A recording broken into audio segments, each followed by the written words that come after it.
Beijing on Thursday slammed the U.S. clampdown on Chinese telecom giant Huawei as dirty play and took a shot at Washington's own human rights record by pointing to racism in the United States.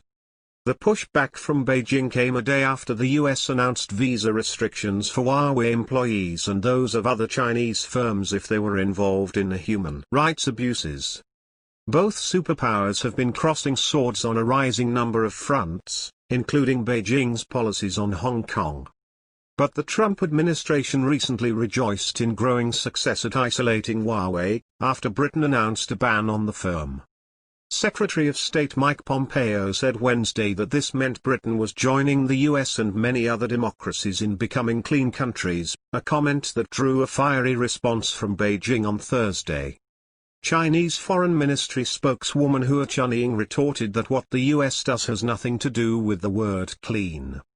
What it does is dirty play, she said at a regular briefing. Asked about Britain's admission that it changed its stance on Huawei due to US sanctions on the firm, Hua said, "All this shows that the British government has indeed lost its precious independence and autonomy on the issue of Huawei."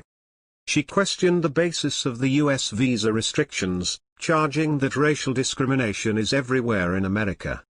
She added, "If Mr. Pompeo is sincere, we can refrain from imposing visa restrictions on him. We welcome him to visit Xinjiang," Hu added, referring to the western Chinese region where rights groups say over 1 million Uyghurs and other Turkic Muslims are incarcerated.